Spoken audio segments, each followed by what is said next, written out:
Welcome to this explainer. Today, we're not just running through another list of basic health tips. Instead, we're going to embark on a journey to decode the invisible operating system that actually governs your energy, your aging, and your resilience. We're going to investigate a deeply ingrained modern habit that creates this profound biological paradox, one that quietly alters our cardiovascular health and metabolism while we are completely unconscious. It's a fascinating puzzle, so let's just dive right into it. Picture your bedroom tonight. What is genuinely happening beneath the surface of your unconsciousness when you close your eyes, but there's still an ambient screen illuminated in the room? We so often think of sleep as a simple on-off switch. Your eyes close and your body just powers down. But biology absolutely does not work that way. We need to treat this incredibly common scenario as a biological mystery.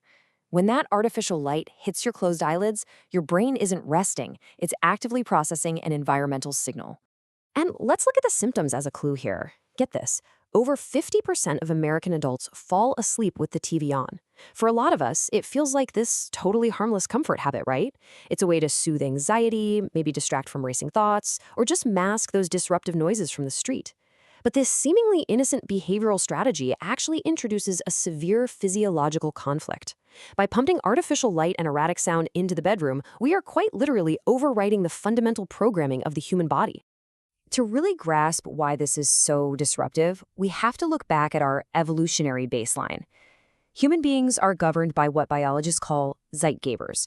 It's a German word that translates to time givers. These are the environmental cues that synchronize our internal clocks. And for millions of years, the absolute primary Zeitgeber for the human biological pacemaker has been the natural light-dark cycle. Our bodies are genetically calibrated to run their deep maintenance and cellular repair protocols strictly, and I mean strictly, in complete darkness. So what exactly happens when we introduce a glowing screen into that environment? Let's reveal the hidden mechanism at play. Modern LED TVs and devices emit bright, short wavelength light, specifically right around the 450 nanometer blue light range. Even through your closed eyelids, this specific light enters the eye and stimulates highly specialized receptors. They're called intrinsically photosensitive retinal ganglion cells. These cells instantly shoot a direct signal to your brain's master clock, the suprachiasmatic nucleus, and trick it into thinking the sun is actually rising. In response, your brain slams the brakes on the release of melatonin, your primary sleep hormone. But what's truly staggering here is the severe biological cost this mechanism exacts on youth. 2 hours of screen time suppresses melatonin in young adults by about 46%, which is significant on its own. But the impact on children is profound. Kids have larger pupils and highly transmissive crystalline lenses, meaning their eyes let in drastically more light. Because of this structural difference, their circadian rhythms are incredibly vulnerable. That bedtime light can suppress their melatonin by up to 99%. Moving on to Section 1, the hidden autonomic threat, and a fascinating investigation from Northwestern medicine. You see, the suppression of melatonin is really only the first layer of this mystery. Let's dig into the deeper mechanism. A clinical trial out of Northwestern medicine acted as a huge breakthrough in understanding the cardiovascular and metabolic consequences of all this nighttime light. The researchers compared people sleeping in just 3 lux of dim light versus a moderate room light of 100 lux, which is roughly equivalent to leaving a TV or a bedside lamp on. The physiological differences were startling. In moderate light, the body is forced into an invisible state of hypervigilance. Your heart rate actually speeds up, the force of your heart contractions goes up, and strikingly, the next morning, the body shows increased insulin resistance, which we know is a major precursor to diabetes. The crucial point here was summarized perfectly by Dr. Daniela Grimaldi, one of the lead researchers. She put it bluntly. Even though you are asleep, your autonomic nervous system is activated. That's bad. While your conscious mind is sound asleep, your autonomic nervous system is trapped in a chronic, sympathetic stress response. Your body might be resting, but it is certainly not repairing. It is essentially fighting an invisible daytime threat. This brings us to Section 2, neurocognitive friction, and what we can call the auditory trap of television. Let's shift our investigation from the light emitted by these screens to the chaotic auditory environment they create. After all, a TV isn't just a glowing box, it's a speaker, and this uncovers a hidden neurological conflict that most people have absolutely no idea is happening. We call this phenomenon neurocognitive friction. When you sleep, your auditory cortex naturally stays active to monitor your environment for threats. When the TV is running, your brain subconsciously detects the structured phonetic intervals of the dialogue. It recognizes human speech. However, because you are asleep, your higher-order frontotemporal networks, the parts of your brain that actually decode meaning and language, are essentially powered down. This reveals a consequence most of us never see. The brain hears the dialogue, but it literally cannot process the words. It's like a giant puzzle your brain is trying to solve in the dark. You become trapped in an active loop of sound processing without any semantic resolution.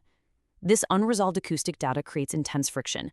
It triggers these subconscious microarousals, continuously shifting your sleep architecture away from the deep, restorative slow-wave sleep you need, and repeatedly spiking your stress hormone, cortisol. All right, Section 3, the metabolic cascade, and how environmental light actually shapes obesity. So how does this neurological disruption and autonomic stress translate to the rest of your body? Well, it triggers what we call a metabolic cascade. Nighttime light fundamentally alters your body's entire metabolic trajectory. Clinical epidemiology shows us some very clear risk ratios for people sleeping with a TV or light on. We're talking a 17% higher risk of gaining over 5 kilograms, a 13% higher risk of a massive BMI increase, and a 33% higher risk of incident obesity. And here is the most astonishing part. These numbers hold true even when you control for diet and physical activity. The chronic biological stress emanating from that screen translates directly into weight gain. To anchor this with some massive scientific credibility, a recent meta-analysis looked at nearly 900,000 participants globally, and it proved this point definitively. They found a 14% increased risk of global obesity linked directly to high exposure to artificial light at night. This confirms that artificial light is not just a minor annoyance for your sleep, it is a major, independent environmental risk factor for metabolic disease. All of this creates an interconnected biological chain reaction. A glowing screen is fundamentally rewiring your body's energy storage systems. The circadian disruption and that sympathetic stress lead to elevated systemic inflammation, impaired glucose metabolism, next morning insulin resistance, and dysregulated lipid synthesis. Everything, from how your body processes sugar to exactly how it stores fat, is being hijacked by the environment you choose to sleep in. Furthermore, your own personal biology dictates just how vulnerable you are to this. If you're naturally a night owl, what we call an evening chronotype, you suffer even greater sleep contraction from screen use. Evening chronotypes lose over 8 minutes of restorative sleep per workday compared to morning chronotypes. Over the course of a week, that is nearly 50 minutes of deep physiological repair stolen from you simply by the presence of a screen, which severely compounds the effects of social jet lag. Which brings us to our final part, Section 4, reclaiming your biological baseline and empowering your operating system. Now that we've decoded the mystery, we can absolutely take control. We don't need to fear our technology, but we do need to empower our biology through environmental optimization. Reclaiming your baseline is entirely within your grasp. We just have to remember our evolutionary roots. As Dr. Chandra Jackson from the NIH reminds us, humans are genetically adapted to a natural environment consisting of sunlight during the day and darkness at night. True restoration, the kind that heals cardiovascular tissue, regulates metabolism, and consolidates your memory, requires us to mimic that ancestral environment as closely as we possibly can.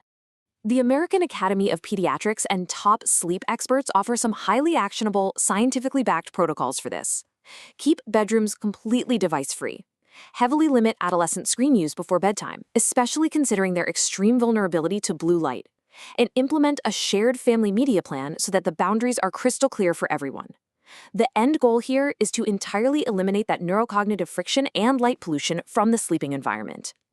But hey, if you genuinely rely on the TV for comfort, there is a biological hack for you. Swapping the TV for a mechanical fan or a white noise machine retrains your sleep cycle without paying the biological cost. You still get that acoustic masking to soothe anxiety and drown out the street noise.